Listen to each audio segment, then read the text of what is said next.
Senator Emmanuel Bwacha, well, as of this evening, he may not retain that seat as the deputy minority leader since he's now in the majority party in the National Assembly. Senator, thank you so much for joining us tonight. Thank you, Sion, Is it correct to say that you're a former deputy minority leader? Profoundly so. You're no more a minority member? I was a deputy minority leader. You've been in the PDP all your political career in the National Assembly, isn't it? Actually, I'm a founding member of the PDP from the days of SDP 1992, the progressive movement. Through the break-in formations of parties, I was a state secretary of General Yaradua's famous political machine, the People's Democratic Movement. I was the state secretary in Taraba in 1994, and I came into the UNCP. We were also the founding members and participated in the formation of the PDP at its onset. If you are one of those who birthed the PDP, why are you dumping that party now? Thank you. This question is quite noble, and it answers the entire question surrounding my defection. You know, Achebe said that if you see a thought running in the daytime, it's not for nothing. There must be something after it life. The PDP that we had from the beginning, from the days of Solomon Lar, is not the PDP that I saw in the past 4 years. And as I speak, I will say the PDP as a party didn't offend me, but the leadership of the party in my state. And why I'm saying this is for the world to know, because when you see defections, a lot of people may begin to wonder, oh, is this one her? What is wrong with this man? What is his problem? You will listen to the other side of the story. Now, as a member of NEC of PDP, as a sitting senator and a principal officer, like you said, a deputy minority leader, I don't know who is my ward chairman in the party. Why? Is he deliberate isolation? From who? From the governor. So you and the governor, you have not been on good terms? Circumstances, processes preceding the 2019 elections are well known in my state. A lot of people expected me to have left the party. I had to be peaceful and apply my heart to wisdom so that I shouldn't be seen as if I were being ungrateful to a party that had been a platform that have all along climbed to governance or position of power. Myself and the governor, do I say it's a quarrel per se? No, not from my part, actually. I actually cannot point out exactly what is his problem with me.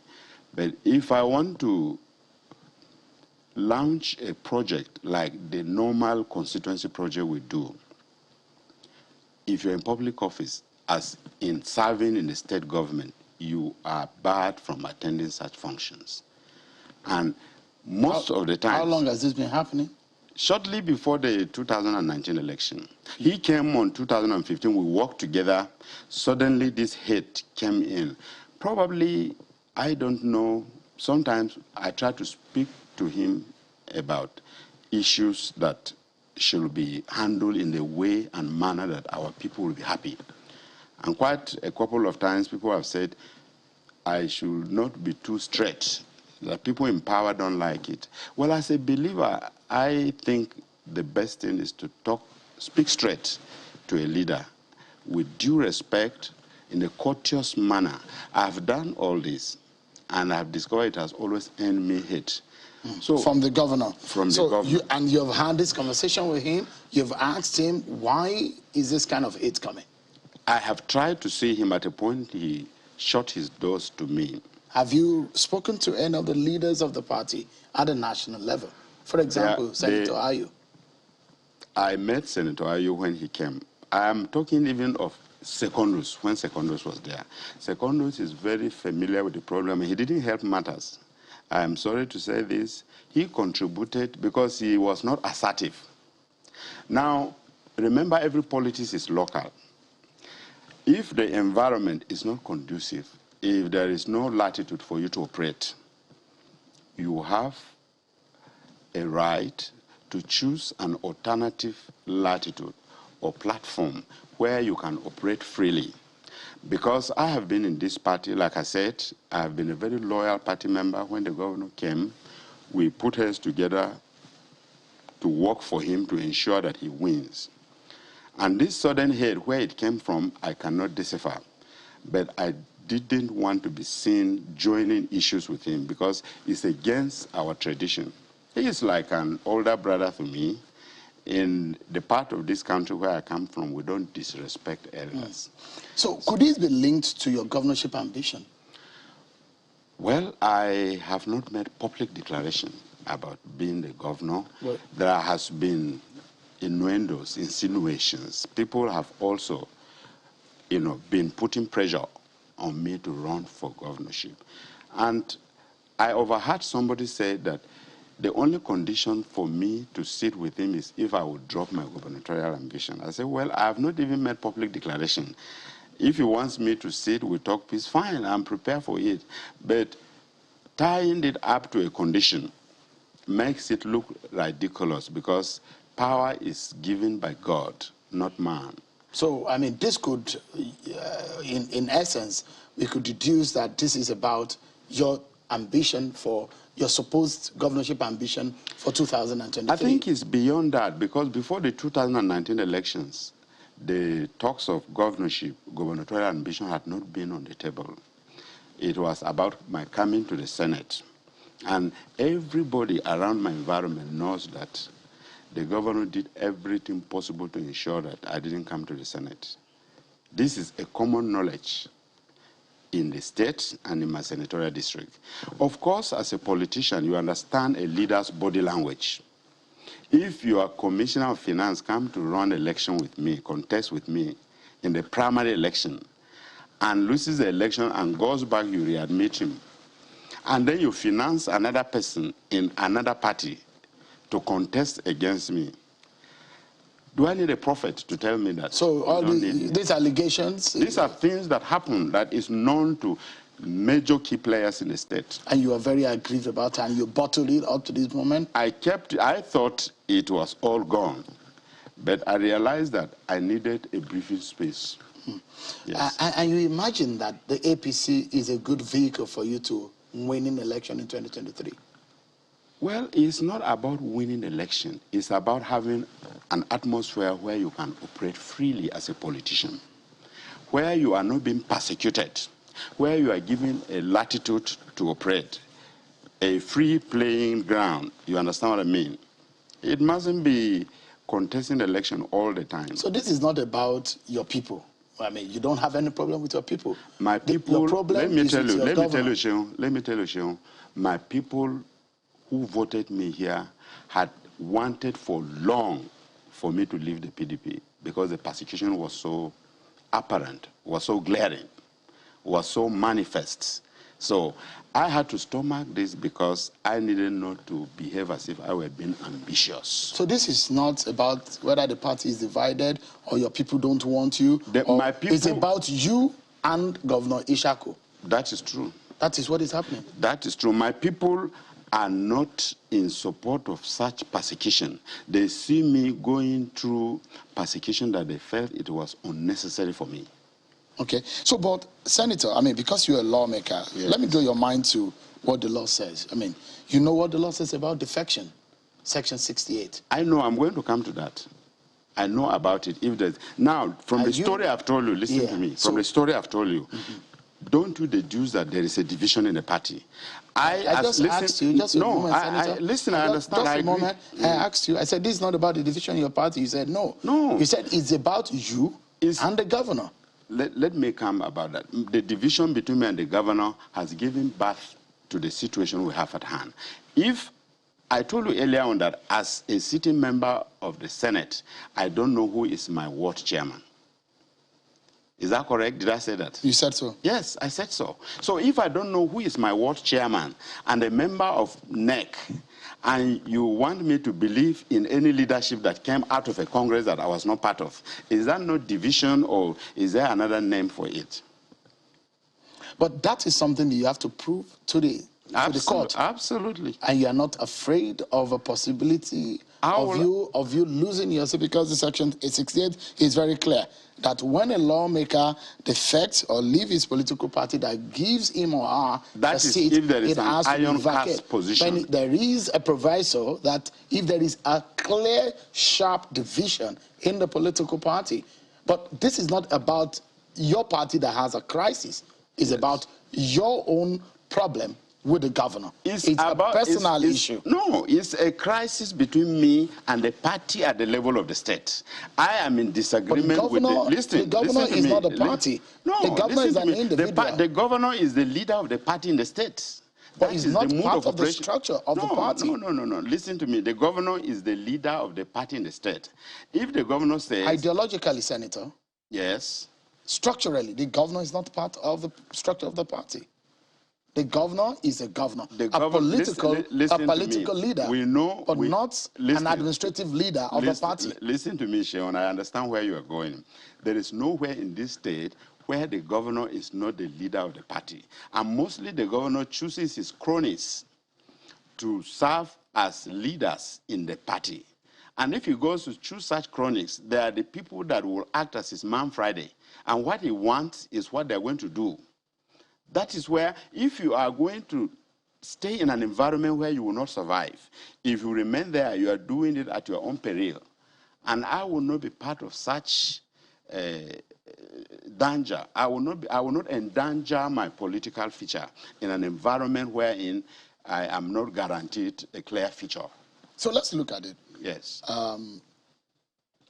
You plan to run for governor. I have not made... Listen, Sheon. No, I'm asking. I don't want you to put words in my mouth. I don't want you to put words in my mouth. No, I'm not putting your... I'm putting it to you as a lawmaker. Listen to me. I could run for Senate. I could run for governor. I could run for president. All these things are on the table. But do you wish to be governor, Senator? I could also choose not to run. Do you wish to be governor of Taraba State? All these things are on the table. Did you discuss it with the president? No. What took me to the president is to let him know that I'm joining his party. It's too early to begin to discuss my ambition at this level. Have you transmitted an official letter to the Senate, official letter to be read on the floor? It is my decision to take. I am going to announce that on the floor of the Senate. Okay. Yes, and you are going to listen to it. Have you informed your very good friend? If you want to show me the process, that I will adopt. You've been in the National Assembly for some time, so you know better. By the grace of God. But the question is, have you informed your very good friend, Eyinaya Abaribe?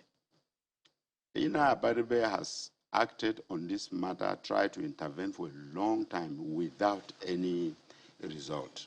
None of my colleagues doesn't know my trivials. All my colleagues in the Senate caucus, all of them, in fact, a lot of them sympathize with me because I have been keeping this within me. It's so overdue that I had to... On a lighter side, some people say when there is crisis or some kind of fracas between people, they say, oh, hope you are not owing some money. Hope you're not owing your governor some money. That's the reason why he doesn't like your face, like you've described. But that's your, that's an aside. Yeah, nothing like that. Nothing like that. You don't think that you owe him anything? You don't think that there is anything that you have done intentionally or unintentionally? Nothing. The governor had enjoyed my loyalty. We screened him in 2013, or thereabout. When he came on board, I think 2012, as a minister. So it was when we disqualified the other minister that couldn't scale through that we screened him. In fact, quite a number of people have been joking about him and said that, well, if you had known, you would have just allowed the other minister, because that man wouldn't have been as troublesome as this. Do you regret that? Well, I have no reason to regret, because it was not my decision alone. It was a decision of the government of the day and my colleagues in the Senate. Okay. Yes. On a final note, should you decide to run for governor, perhaps one of the things that some of your constituents, members, would have thought you would have discussed with the president is some of the challenges that you have faced, your people are facing. Part is the issue of insecurity. And you have some international dispute also in some part of the borders of your constituent unit. And the question is, if should you decide to be governor, how do you hope to tame this insecurity problem? Well, that brings us to the question of aligning with the government at the center, because we know the architecture as it stands today.